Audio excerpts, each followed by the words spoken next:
Naghahanap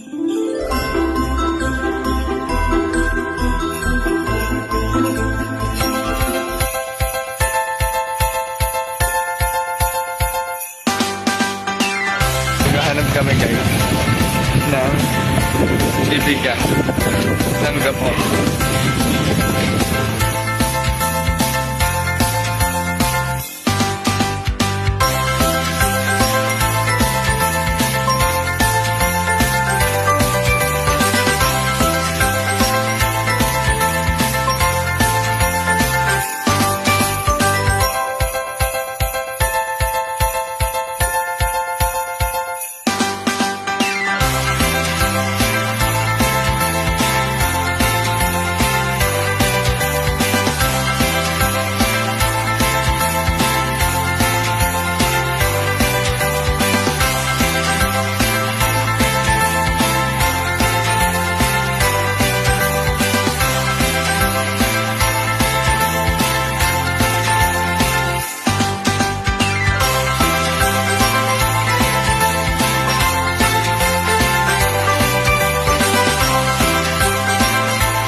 Merry Christmas po and Happy New Year po ngayon. Susan Yap. Maraming salamat po. Ito po dito sa maraming salamat.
Sa pagtatapos ng pamimigay namin ng gamot sa mga nagtitinda, sa mga tricycle driver, sa mga jeepney driver, sa mga parking valley, sa mga namamalimos sa bata.